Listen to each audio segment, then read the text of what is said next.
ntango Kamere aotinda président de la République la négociation pour quel résultat demain. Kamere c'est quelqu'un à battre. Oh ba Congolais faut bacher libanga na tingo ba moitié les balles. Kamere. Si Kamere aloba makambo wana j'aurais même appris bana ya Kamere famille ya Kamere na poto na yokaki. Il semblerait que bazo avion les 31. Il semblerait que bazo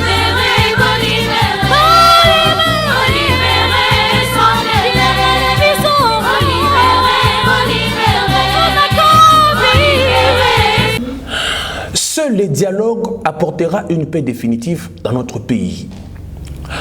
Nous sommes engagés sur plusieurs fronts. Nous avons l'accord de Nairobi.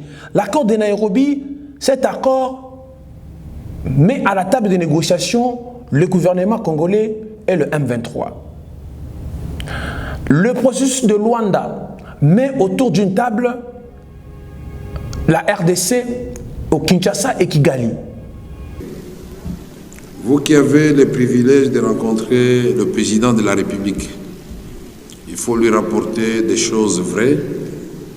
Et en ce moment, le président est très préoccupé par la situation de la République démocratique du Congo. Je crois que certains d'entre nous n'en mesurent pas l'ampleur. Ce n'est pas le moment où un enfant va aller déranger le papa avec des fausses nouvelles. Je ne pense pas avoir dit ici et demandé aux députés d'aller négocier avec les M23 ou avec qui que ce soit. Je crois que le processus de Nairobi existe depuis longtemps, qui inclut les M23 et tous ceux qui doivent parler sous la coupe du président Uhuru Kenyatta. Je n'ai pas dit non plus qu'on va inventer la roue puisque le processus de Luanda existe sur le plan diplomatique avec tous ceux qui sont concernés. C'est comme ça que je vous ai fait l'honneur et c'était pour éviter toute ambiguïté, pour que les rapporteurs vous lisent exactement le contenu, la lettre du président de la République. C'était écrit en français clair et qui n'appelle aucune interprétation.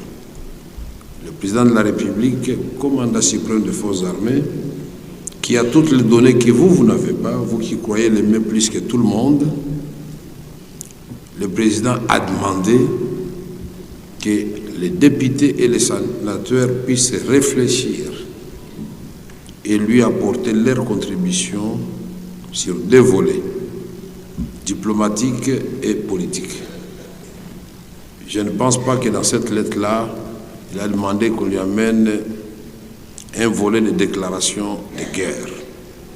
Il s'est ouvert la 37e session extraordinaire du Conseil des droits de l'homme sur la situation préoccupante dans la partie est de la République démocratique du Congo.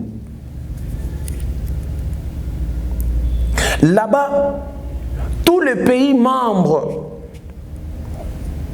au-delà de toute condamnation, au-delà de toute exigence à Kagame de retirer ses troupes sur le sol congolais, tous ces pays, l'Irlande, la Fédération de Russie, l'Italie, l'Autriche, le Canada, le Paraguay, la Suisse, l'Union européenne, le Costa Rica, tous ces pays-là ont préconisé une solution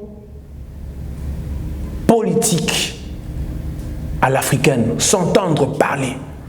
Ceux qui pensent trouver la solution par la voie militaire ont tort. J'appelle toutes les parties à déposer leurs armes et de reprendre le dialogue dans le cadre du processus de Luanda et de Nairobi. Monsieur le Président, je rappelle la nécessité de poursuivre les négociations diplomatiques entre les gouvernements de la République démocratique du Congo et du Rwanda, notamment dans le cadre du processus de Luanda. La France condamne à nouveau fermement l'offensive du M23, groupe rebelle soutenu par le Rwanda qui doit se retirer immédiatement des territoires dont il a pris le contrôle.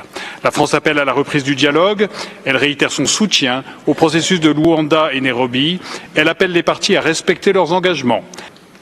La Belgique appelle dès lors toutes les parties au conflit à mettre fin immédiatement aux violations du droit international humanitaire et des droits humains et à s'inscrire à nouveau dans les négociations de paix.